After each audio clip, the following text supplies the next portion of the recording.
And Enron's last annual report, 61 pages, and there's very little in there that was illegal. It was all in the footnotes.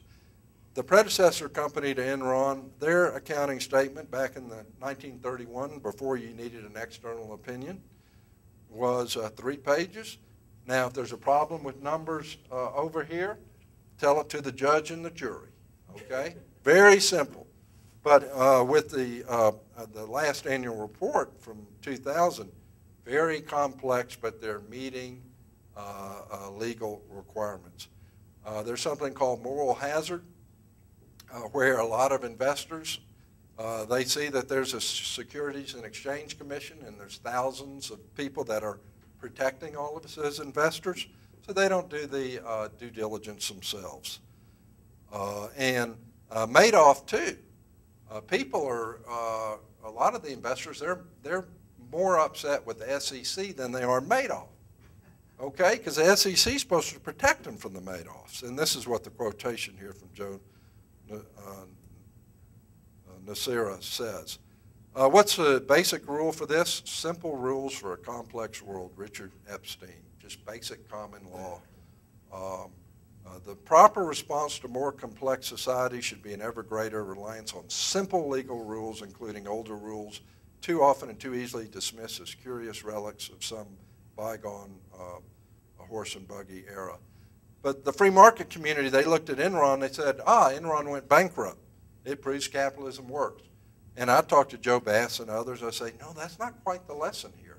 That's part of the lesson, but the real lesson here is that Enron discredits the mixed economy. F.A. Hayek said, why do the worst get on top? And so we have to ask ourselves in a politicized business environment, why do the worst get on top? There's a different skill set for a political entrepreneur than a market entrepreneur. So with that, I will conclude and open it up to questions or answers. We need some answers too. Thank you very much.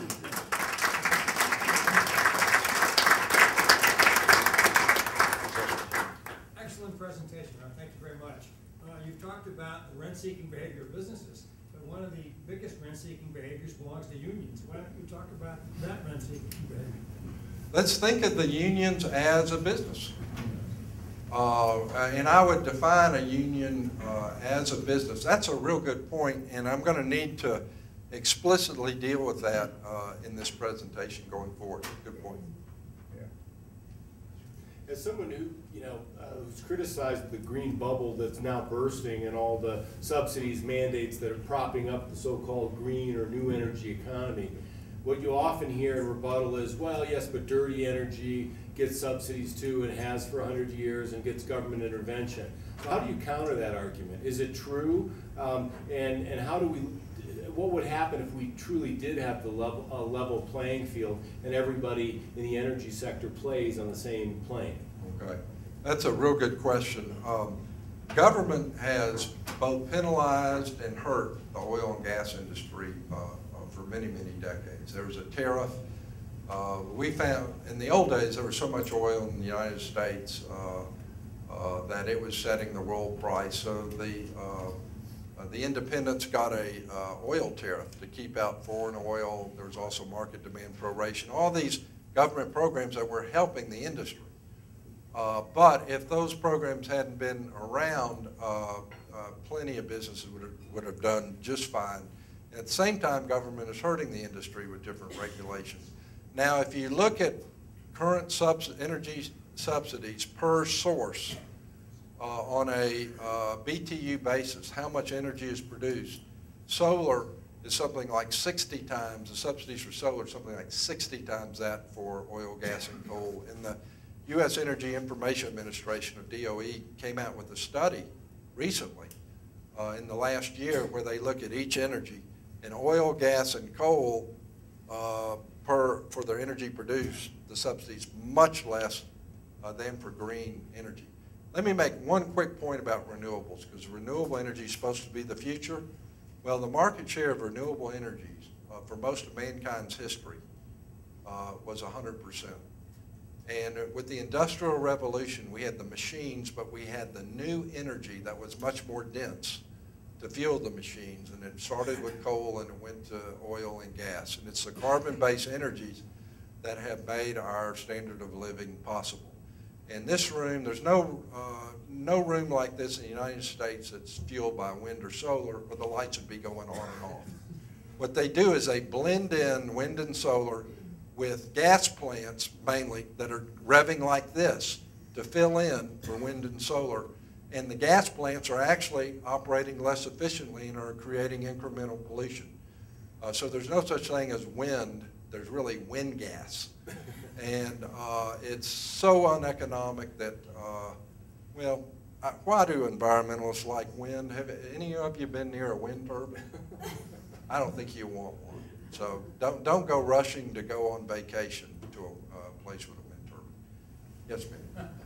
Do you think stockholders ought to have more say about the pay and golden parachutes of the CEOs?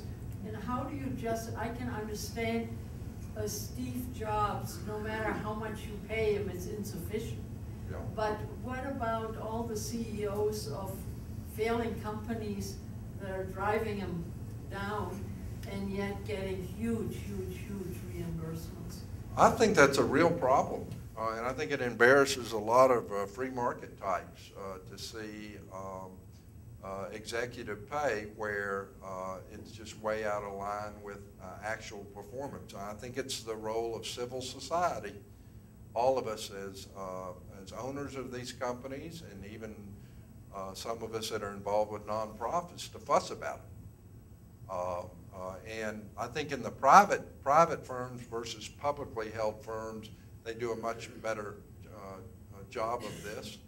Coke Industries, part of their comparative advantage is to be private. And they, for example, as a private company, they set their bonuses way out in the future. They really want to see if what you've done that's extraordinary pays off, and you only know that later on. Where public companies like Enron, you close a project, you show current quarter earnings real high, and then you get your bonus right then. But I think there's been some reform. There needs to be a lot more reform of corporate governance with private companies. There's been a lot of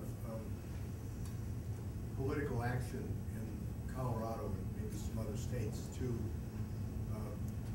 essentially regulate coal out of existence and substitute natural gas and wind power and stuff like that. What's your idea on that? Is that more rent seeking, or they justify it on the basis of pollution and carbon emissions, etc. So just want to get your idea about how that will affect us in the future. And even though natural gas prices are relatively lower now, you know, in my lifetime I've seen them spike way up and down. What do you think of that? Mm-hmm. Well, you reminded me of something else that's not in my presentation that should be in my presentation, and that is the concept of bootleggers and Baptists. A lot of times with reform, you have the political capitalists, the rent-seeking firms, but they can't do it by themselves. Because if it's only them and you're trying to sway the public, the voters, you know, they go, oh, well, you're making money off it. You have to find a reformer group to help you. And like the bootleggers did not want to legalize alcohol. And the Baptist was a group that helped them. So it's the same concept. So you have environmental groups, you know, the American Lung Association and others that are battling to shut down the coal plants. But then the gas interests are working there hard too. And some of the big gas companies, certainly T. Boone Pickens, who spent $65 million for special government favor for the natural gas industry. We hadn't gotten any of that money. But he's a rent seeker. Now, as far as gas versus coal here in Colorado, there are criteria, air pollutants, and there is regulation based on sound science on, you know, real pollutants. CO2, carbon dioxide, is not a pollutant. It's a different animal. But what you want to do with regulatory change is you want to phase it in where you're not closing down plants. And the Obama administration is trying to get rid of the coal industry. And after they get rid of the coal industry, they're going to come after something else next. So Colorado here, I think was it defeated in Colorado? No. Or they got it? It was Xcel Energy was working with the legislators in Greens. The Baptist And the bootleggers thing works very well in the case of what they've done here, trying to, and Xcel was working with the Greens to strike this deal, which will phase out some of their coal plants in favor of natural gas. Okay. But you know, the price of coal will go, there's a lot of coal. The U.S. is an exporter. So as gas prices go down, coal prices are going to go down too. And if you have a coal plant that's already built, and they're very capital intensive compared to a gas plant, generally the economics are you keep the coal plant going. But if you get stringent regulation that comes on real quickly, you're going to close down plants, and that would be economically inefficient.